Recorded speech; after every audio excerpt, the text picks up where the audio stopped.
4 cara memisahkan uang modal dan keuntungan. Wajib tahu, uang modal adalah pondasi paling dasar saat seseorang mendirikan sebuah usaha atau bisnis.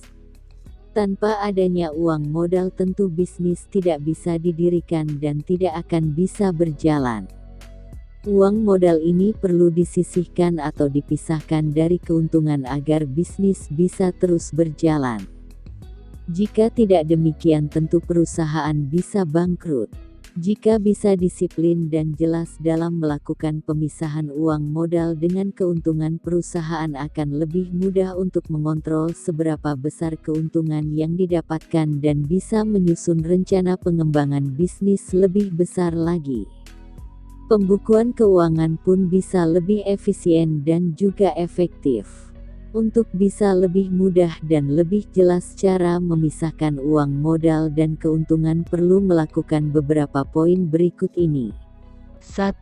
Membuat dua rekening yang berbeda bisa membantu dalam memisahkan mana uang modal dan mana yang merupakan keuntungan dari kegiatan bisnis.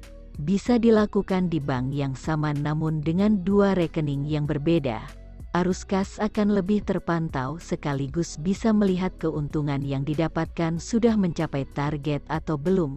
Jika memang memungkinkan, uang keuntungan yang berlebih bisa dijadikan sebagai modal tambahan untuk mengembangkan usaha jadi lebih besar lagi.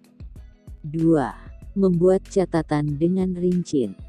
Agar bisa lebih mudah melihat transaksi apa saja yang sudah terjadi di perusahaan, pastikan untuk membuat catatan yang isinya semua transaksi yang dilakukan dengan menggunakan uang modal usaha.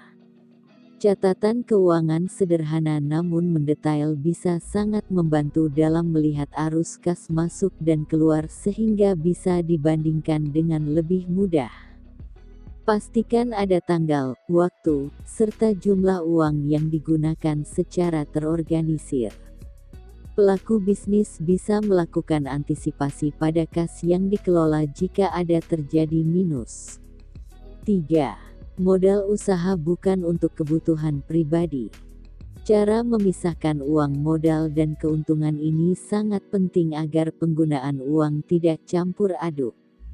Pastikan memegang prinsip untuk tidak menggunakan uang modal usaha untuk memenuhi kebutuhan pribadi meski dalam keadaan genting sekalipun. Jika uang modal sampai digunakan untuk keperluan pribadi maka akan sulit untuk mengembalikan uang modal tersebut nantinya. Bisnis pun bisa terganggu karena modal yang biasa digunakan berkurang. 4. Melakukan evaluasi secara rutin.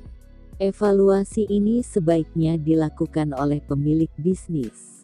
Ini bisa dilakukan minimal 1 bulan sekali agar bisa mengontrol modal usaha perlu ditambah atau tidak, keuntungan seusai target atau belum, perlu suntikan dana atau tidak, dan semacamnya. Kalau bisnis yang dikelola sudah terbilang besar, melakukan audit adalah cara yang terbaik. Audit ini bisa menekan adanya manipulasi uang pada perusahaan. Cara memisahkan uang modal dan keuntungan pada dasarnya membutuhkan ketelitian dan juga niat. Jika tidak dilakukan, usaha tidak akan bisa berjalan lama karena keuangannya berantakan. Uang modal ini merupakan hal paling mendasar bisnis bisa dimulai dan berjalan. Oleh karena itu, perlu dilakukan pemisahan antara uang modal dengan keuntungan supaya kondisi keuangan perusahaan terus terjaga dan bisnis berjalan dengan baik.